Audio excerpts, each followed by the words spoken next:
Yang pertama adalah bagaimana kita menangani hal itu adalah butuh satu lembaga yang sebenarnya dia adalah ad hoc, yaitu membentuk relawan desa tanggap COVID. Dan pada kesempatan yang baik ini sebenarnya kita akan memberikan beberapa contoh yang terkait dengan apa yang sudah dilakukan.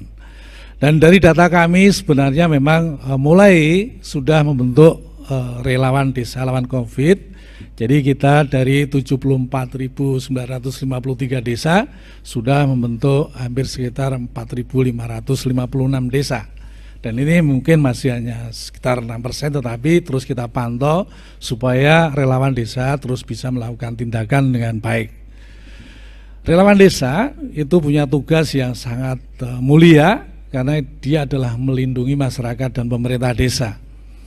Dalam hal ini adalah kepala dusun, RT, RW menjadi kunci. Dia harus tunduk dan patuh kepada apa yang diamanatkan dari pemerintah yang diterjemahkan oleh kepala desa. Jadi kepala desa sebagai ketua relawan desa lawan COVID dan wakilnya adalah ketua BPD, sehingga di dalam hal-hal perubahan di dalam anggaran akan lebih memudahkan karena itu akan menjadi kunci di dalam pembiayaan atau sistem anggaran yang ada di desa. Dan perlu kita ketahui bahwa relawan desa mempunyai tugas-tugas, diantaranya adalah dia harus mulai mengerjakan apa sesuai dengan prinsip kerja relawan desa. Jadi prinsipnya adalah melaksanakan kegiatan aktivitasnya dengan prinsip gotong royong. Jadi harus melibatkan semua pihak terkait dengan masyarakat itu sendiri. Jadi mulai dari kepala desa, aparat desa, lalu masyarakat yang ada di desa, semua adalah melakukan kegiatan gotong royong. Nah, berikutnya apa sebenarnya tugasnya? Jadi tugas dari protokol penanganan desa lawan COVID, yang pertama harus bisa bekerja sama dengan rumah sakit. Karena kita berhadapan dengan virus yang semakin menyebar sehingga itu menjadi kunci. Lalu kerjasama dengan puskesmas, sekali lagi ini adalah darurat tentang kesehatan masyarakat. Yang berikutnya menempatkan OPD ke ruang isolasi. Nanti masyarakat harus bersama relawan mulai membentuk mendata. Nanti kita akan ceritakan beberapa best practices yang dilakukan oleh teman-teman relawan desa yang ada di desa. Yang berikutnya menyiapkan logistik. Ini penting sekali bagi OPD selama diisolasi. Nah, ini karena dampaknya semakin luas sehingga logistik tidak hanya diberikan kepada isolasi, tetapi juga kaitannya dengan nanti bagaimana menyiapkan masyarakat yang terdampak secara sosial dan ekonomi. Karena juga banyak yang terkait dengan dampak ekonominya. Mereka terputus pekerjaannya karena dia harus di rumah, dia terbatas ruang lingkup di dalam bekerja. Beberapa pekerja-pekerja yang ada di luar, tukang dan sebagainya, itu menjadi atau ojek, online dan sebagainya, mereka menjadi berkurang penghasilannya sehingga ini membutuhkan bagaimana kita menangani yang ada di desa katanya dengan mitigasi ekonomi. Yang berikutnya adalah melaporkan untuk yang PDB ke puskesmas atau ke rumah sakit yang ada di daerah gitu ya. Lalu yang berikutnya adalah juga menghubungkan petugas medis, gugus tugas. Karena relawan desa harus dia taat kepada protokol yang kaitannya dengan kebijakan-kebijakan di gugus tugas yang ada di kabupaten gitu ya. Jadi itu menjadi kunci berikutnya. Bapak Ibu yang kami hormati, jadi kami akan mengulas beberapa peran khas kepala dusun, ketua RW dan RT. Jadi ini adalah real yang dilakukan oleh teman-teman di lapangan itu. Jadi bagaimana mereka mensikapi apa yang terjadi di desa. Nah, kunci yang pertama adalah mengelola arus data dan informasi. Jadi semua harus terdata, pemetaan data klinis dan dampak ekonominya harus jelas. Karena kita menangani sekaligus ini, menangani tentang bagaimana menjaga kualitas hidup kaitannya dengan kesehatan, yang berikutnya juga tentang ekonomi. Nah, yang berikutnya itu adalah mengelola kendali informasi. Jangan sampai nanti masyarakat menjadi cemas karena informasi-informasi yang tidak jelas. Harus bisa menjelaskan dengan baik bahwa penularan dan sebagainya, pencegahan itu harus jelas kepada masyarakat. Yang berikutnya adalah mengambil inisiatif. Ini penting, mengambil inisiatif yang mitigasi dampak sosial dan dampak ekonomi sekaligus. Jadi bagaimana kalau misalnya dampak sosialnya kegiatan kondisi darurat yang tidak bisa dilakukan, contohnya misalnya keagamaan, kebudayaan, mereka harus memberikan informasi. Jangan sampai nanti terjadi kerumunan, dia harus taat kepada anjuran pemerintah, taat anjuran kepada MUI dan sebagainya. Lalu kegiatan-kegiatan masyarakat yang terdampak ekonomi, yang tadi karena sudah terputus pekerjaannya, bahkan dari luar daerah yang sudah masuk ke desa dan sebagainya, harus mulai didata, karena mereka tetap akan punya bagian nanti dari jaring pengaman sosial. Yang berikutnya adalah desa harus memulai membuat peranata sosial baru. Apa yang sesuai dengan kebutuhan-kebutuhan yang ada di desa, agar tidak memunculkan konflik sosial. Contohnya aturan baru dalam menerima tamu, dalam pemakaman, termasuk kegiatan-kegiatan keamanan lingkungan. Itu diatur oleh kepala desa, diputuskan dalam peraturan desa. Sehingga tidak terjadi lagi penolakan-penolakan terhadap misalnya pemakaman dan sebagainya. Mereka diberikan pengertian tentang hal itu. Jadi ini penting supaya tidak terjadi dampak yang sifatnya adalah psikologis, sehingga mereka menjadi ketakutan, menjadi panik dan sebagainya.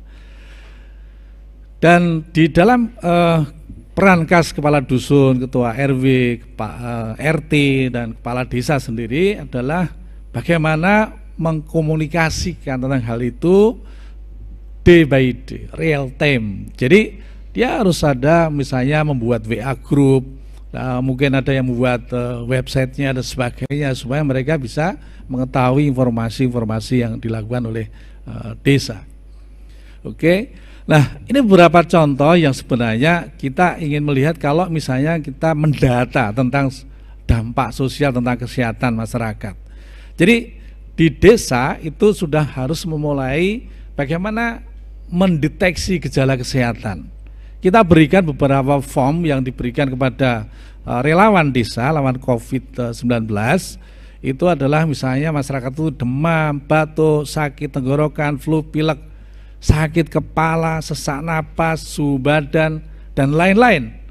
Dan itu langsung nanti ditandatangani oleh relawan dari desa itu. Jadi ada beberapa data yang memang disiapkan khusus untuk kesehatan itu. Nah, selain itu juga ini adalah cara memudahkan bagaimana kita menilai risiko pribadi terhadap COVID-19. Jadi ada 21 pertanyaan yang nanti bisa mewakili ketika kita mendeteksi di dalam kesehatan masyarakat. Jadi kalau kita golongkan itu adalah potensi tertular di luar rumah. Jadi ada di luar rumah, ada di dalam rumah, dan bagaimana dia menyiapkan daya tahan tubuh atau imunisasi. Jadi imunitasnya mereka itu bagaimana? Itu juga dideteksi melalui pertanyaan-pertanyaan, tetapi semua pertanyaan katanya dengan tidak. Jadi misalnya gini, potensi yang tertular di luar rumah gitu. Misalnya masyarakat akan semua yang mengisi ini, saya pergi ke rumah. Dia pergi atau tidak, ya atau tidak itu. Saya menggunakan transportasi, saya tidak menggunakan masker dan sebagainya, sampai rinci itu sampai 21 pertanyaan. Lalu pertanyaan misalnya kaitannya dengan potensi tertular di dalam rumah. Contohnya misalnya saya tidak pasang hand sanitizer di depan rumah, tidak ada sabun. Nah, itu berarti nanti jawabannya adalah iya gitu. Lalu saya tidak mencuci tangan, saya tidak menyediakan tisu basah, masker dan sebagainya. Saya tidak segera merendam baju dan celana yang dipakai ketika keluar rumah. Saya tidak segera mandi keramas setelah tiba di rumah. Saya tidak mensosialisasi checklist gitu ya, kaitannya dengan penilaian risiko pribadi misalnya. Jadi pertanyaan-pertanyaan itu akan mempermudah bagi relawan desa tanggap COVID-19 ini untuk menilai. Jadi nanti jawaban-jawaban mana yang paling banyak gitu. Daya tahan tubuh misalnya, ada pertanyaan, saya dalam sehari tidak kena sinar matahari minimal 15 menit misalnya. Itu berarti dia tidak berjemur kan begitu. Jadi saya tidak jalan kaki olahraga, saya jarang mengonsumsi vitamin C atau E gitu, dan E maksud saya. Jadi lalu usia saya di atas 60 tahun. Nah, itu semua didata. Ada 21 pertanyaan dan itu nanti bisa diterapkan oleh teman-teman relawan desa. Lalu kita lihat nilai-nilainya gitu. Jadi kalau misalnya ada nilai yang iya-nya itu 7, berarti banyak tidaknya. Oh, berarti dia risiko rendah gitu. Dan sebagainya sampai kepada kalau semua nilainya iya itu 21 berarti risiko tinggi. Ini di kesehatan. Ini adalah dampak sosial yang perlu disiapkan sehingga nanti desa dan relawan desa itu semakin tahu sebenarnya posisi karena ini diisi oleh masing-masing dari masyarakat. Berikutnya, kita belajar dari pengalaman yang dilakukan oleh desa di Pangungharjo, Bantul, Yogyakarta. Jadi mereka sudah melakukan kegiatan ini. Kuncinya sebenarnya dia menggunakan istilah merawat desa dengan semangat gotong royong. Jadi semangat untuk merawat. Kalau merawat berarti mereka harus memperhatikan toleransi, komitmen semua masyarakat yang ada di desa itu, desa Pangungharjo. Ada dua hal yaitu sosial dengan ekonomi. Ini adalah keterlibatan semua pihak. Lalu mereka bisa tahu berapa jumlah yang melapor. Ternyata ada 6.827 orang yang melapor. Ada langsung tahu 4.650 orang dalam kondisi sehat gitu. 700 orang non indikasi, ini belum teridentifikasi gitu. Itu perlu dicari kayak gitu. Lalu ada 3 orang ODP pernah kontak dengan positif COVID-19. Dia mengaku gitu. Oh, saya pernah terjadi kontak dengan penderita gitu misalnya gitu. Lalu 17 orang ODP pernah kontak dengan positif disertai dengan gejala. Ada gejala-gejalanya. 35 orang ODP dan pernah kontak dengan positif COVID-19 dengan gejala sakit. Jadi semua data itu memang harus ada kejujuran yang ada di masyarakat sehingga nanti akan memudahkan. Jadi ada faktor kejujuran, ada faktor taat, komitmen. Itu akan semakin cepat bisa membatasi bagaimana ruang lingkup penyebaran COVID-19 itu yang ada di desa. Jadi semua sekarang garda yang paling depan adalah di desa karena desa cakupannya sangat luas sekali. Bapak Ibu yang kami hormati, jadi selain itu adalah bagaimana kita menangani mitigasi tentang ekonomi. Jadi ini juga harus dilakukan oleh desa, menyiapkan logistik tentang ekonomi ini katanya dengan bagaimana masyarakat yang sudah terdampak karena tidak bisa melakukan pekerjaan sesuai dengan aktivitas secara normal. Mereka juga lihat, jadi kalau misalnya masyarakat tidak memiliki pekerjaan atau memiliki pekerjaan yang terdampak langsung COVID-19 dan dia tidak punya penghasilan sebanyak-banyaknya 1 juta, lalu dia juga tidak ada jaminan sosial. Lalu ini dikategorikan apa? Desa membuat kesepakatan, oh ini adalah sangat rentan gitu. Lalu yang berikutnya yang rentan kayak apa? Yang rentan itu ya dia memiliki pekerjaan dan memiliki penghasilan sebanyak-banyaknya 2 juta per bulan.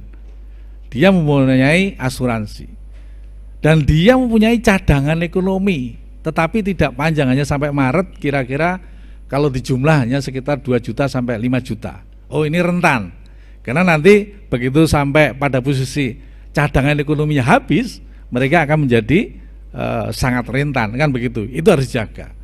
Lalu yang berikutnya cukup rentan, bagaimana cukup rentan? Berarti dia mempunyai penghasilan sekurang-kurangnya 2 juta per bulan. Lalu memiliki asuransi dan memiliki cadangan kurang lebih sampai akhir bulan ini adalah sekitar 5 juta. Jadi mereka masih punya. Ini cukup rentan. Jadi hal-hal ini selalu dilakukan. Mudah-mudahan itu bisa membuat bagaimana penanganan ekonomi kepada masyarakat yang ada di desa. Oke, Bapak Ibu yang kami hormati. Jadi ini beberapa contoh yang di dalam desa itu sendiri sebenarnya juga melakukan bagaimana membuat bantuan kepada mereka, bantuan kepada masyarakat yang terdampak tadi. Mereka atur sesuai waktunya, mereka atur sesuai dengan kondisinya. Ada sangat rentan, rentan, cukup rentan. Bagaimana kalau misalnya sangat rentan, lalu tidak dapat PKH, gitu, itu berarti nanti kasih paket 5 paket, gitu kan? Lalu sangat rentan tapi dapat PKH, dikasih 3 paket. Rentan tidak dapat PKH, dia rentan, 4 paket, dan seterusnya. Dan itu disepakati oleh desa. Nah, satu desa paket yang dilakukan oleh Panggung Harjo itu cukup lumayan karena bisa memberikan kontribusi terutama di dalam penanganan untuk secara jangka pendek. Bapak Ibu yang kami hormati, bagaimanapun persiapan yang ada di desa adalah membutuhkan kontribusi dan kebijakan dilakukan oleh pemerintah daerah, bupati dan gubernur. Desa menggunakan dana desa digunakan untuk kegiatan-kegiatan padat karya, digunakan untuk pencegahan COVID sekaligus logistik dan sebagainya. Sehingga dalam kesempatan yang baik ini kami menghimbau kepada bupati, para gubernur, Bapak Ibu semuanya, mohon untuk bisa memberikan fasilitasi terhadap bagaimana mempercepat di dalam proses perubahan APBDes yang tidak menyalahi dalam peraturan perundang-undangan, dan memberikan fasilitasi percepatan di dalam penyaluran dan pencairan dana desa, sehingga apa yang dilakukan oleh relawan desa akan semakin baik, semakin lancar, dan masyarakat semakin terlayani. Bapak Ibu yang kami hormati, yang kami banggakan, dan sahabat desa di seluruh Indonesia, kami berpesan di dalam pencegahan ini, 1, jaga jarak aman 1 sampai 2 meter untuk menjaga kita semua. Yang kedua, beretika bersin, menutup dengan siku dalam. Yang ketiga adalah mencuci tangan dengan sabun dan air mengalir. Yang keempat adalah produktif di rumah, sekolah di rumah, bekerja dari rumah, dan beribadah dari rumah, dan banyak berdoa. Lakukan semua dengan disiplin, jadilah pahlawan. Lindungi diri, lindungi orang lain. Mari menangkan perang melawan COVID-19. Indonesia bisa, salam tangguh. Demikian, wassalamualaikum warahmatullahi wabarakatuh.